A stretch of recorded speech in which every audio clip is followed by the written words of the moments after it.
Hey guys, and good morning, or good afternoon, or evening, depending on when you're watching. I'm sitting here with a cup of coffee at my desk, and it's a beautiful morning here in Southeast Texas. My dog Hazel is still sleepy and at my feet curled up, so thank you for hanging out with us today. So let's go ahead and get right into it. Today we're going to take a look at another set of paints that I think is great for beginners. The White Nights St. Petersburg 36 color full pan set is a bit more budget friendly than the Daniel Smith paints that we looked at last week. If you missed that video, I'll put a link here so you guys can check it out.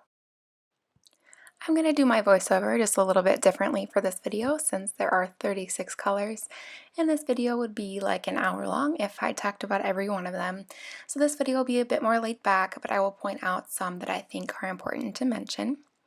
So I'll cut right to the chase here. I really like this paint set. The value is so good for the amount of paint you get. This is truly an artist grade paint set, and you get 36 full pans. At the time I'm filming this, they run about $75 with shipping from Amazon and about the same price from Jackson's Art Supply in the UK, if you consider the international shipping. When I purchased my set, I got free shipping on Prime, so they ran me about $65 US. As you can tell, I've had a decent chance to work with this set and have used it to make paintings that I've sold over on Etsy. Speaking of which, you do have to be careful with these if you are selling your original works. As a set, they do have some light fastness issues. If you are a beginner, I will delve into exactly what that means in just a moment here. This set of paints is from a company based out of Russia that has been in existence since 1900. The producer of the paints also makes a student-grade watercolor under the name Sonnet and another under the name Lagoda. I haven't tried either of these subsets, so I can't speak to their quality. For those of you that are super new to watercolor, student grade paints typically have more fillers in them than artist quality paints in order to keep the price down. There are plenty of other aspects including pigments, light fastness, and opacity, but I won't dig too deeply into that right now. But if you guys would be interested in a video about that, we can explore that together. Anyways, back to these paints. These paints use gum arabic and honey as a binder. Gum arabic is typically a binder in many watercolor paints, but honey is only used in a few brands that I know of. I do notice that these paints re-wet really nicely, and that's due to the honey binder that's being used. If you are in a humid climate like me, you should be cautious with your paints as they like to stick to the white case that they come in and legit everything else. Even so, they re-wet beautifully, so I am willing to deal with it. As I stated before, you need to be careful with the light fastness of these paints. Light fastness describes the potential of the paint to fade with sun exposure over time. Thus, it is only super pertinent for your original works. If you're taking high-resolution scans or photos of your works and making prints with ink, that's an entirely different topic and one we can certainly delve into later. The world of printers is ever-changing, and inks can range from the typical inkjet stuff you put in a printer to print out a book report to the archival ink that professional photographers swear by to make prints that their great-great-grandchildren will have no problem viewing as they age. There are multitudes of different light fastness scales, and I've seen at least 3 come across in my paint research. The most common include the blue wool scale and the ASTM scale. On my swatch cards that I'm making, I have simplified the ratings from multiple brands and made my own scale of low, medium, and high light fastness. Speaking of, would you guys like a video on how I make the swatch cards?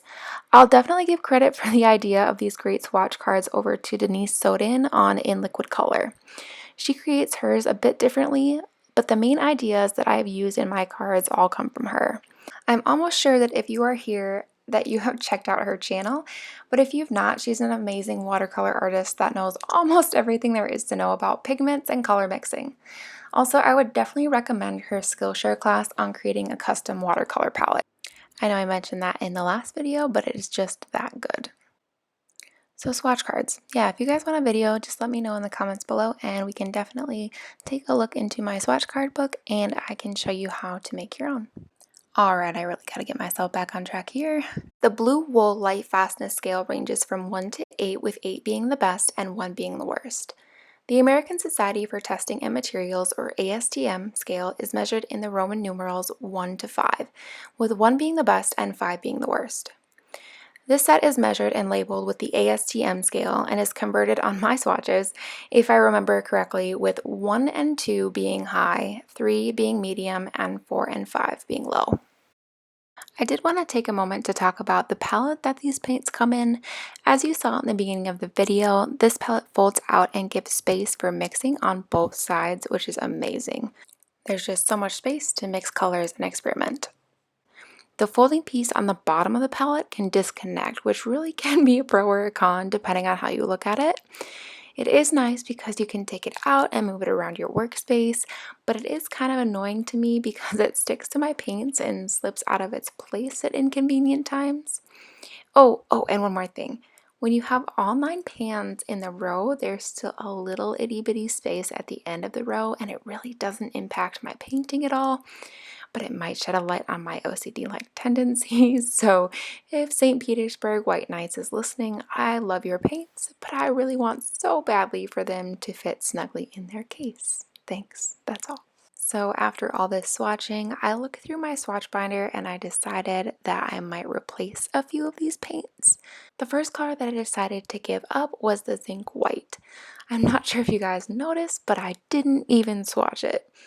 There's definitely an argument for black watercolor paints. Some people think you should make your own black watercolor paint. Some people think there should be a black watercolor paint on every palette, and that's definitely a source of controversy in the watercolor world, I would say. I know there's a lot of controversy about white as well, but I'm really just fine using the white of my paper or diluting my paints, so I currently really don't see a need for the white, and who knows, maybe my opinion will change. Next, I decided to get rid of the Hansa Yellow. It had poor light fastness ratings, and I do have another brand's PY1, so I'm comfortable replacing it on my palette. The next color I honestly just disliked a lot. Golden in this set isn't really all that golden. It's really just Halloween orange. I personally think orange might be my least favorite color, and I really haven't used much orange in my paintings thus far. Also, there's also another similar color in this palette, which is Golden Deep, and that one is a bit less striking. The next two I did have a bit of trouble parting with. Violet and green in this set are admittedly some of my favorite colors, but they both have mediocre light fastness, and I recognized that I needed to be using something a bit more practical for my original paintings. I have recently purchased a few greens from Daniel Smith, so I wasn't too worried about replacing that one, but I did want a violet from this brand. So I went ahead and placed an order over on Jackson's for a few pans of paint, and I was super surprised at how inexpensive these pans are. They are only $2 for a full pan of paint, and I'm not even gonna try to pronounce these because I don't speak Russian and I would just butcher them. So these are the ones that I ordered. Let me know if you guys want to see them when they arrive. The last thing that I wanted to show you guys was this panda that I ended up painting with these paints so that you could see a few colors in action.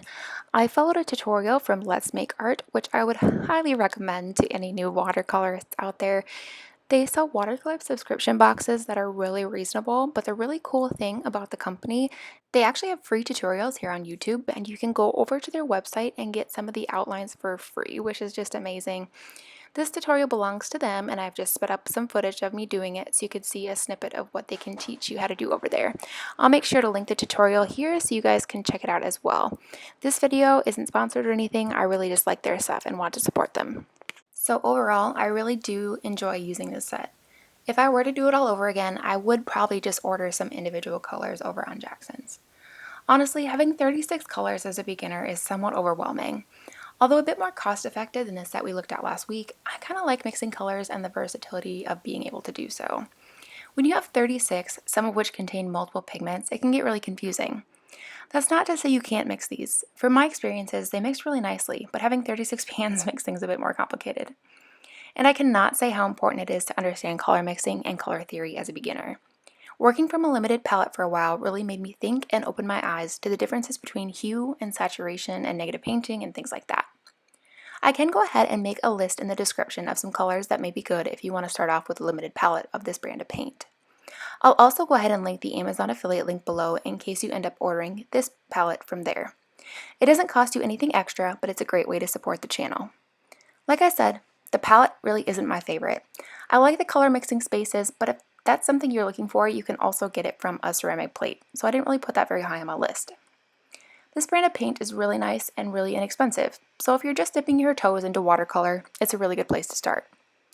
These colors are not super granulating as a whole, so if that's a property you're looking for, this set might not be for you. But as a beginner, sometimes it's nice to have a more transparent watercolor anyway in order to get comfortable with the medium. Thank you guys so much for watching. As a reminder, please be sure to hit that like and subscribe button if you got value from this review. I'll see you guys next week. Bye!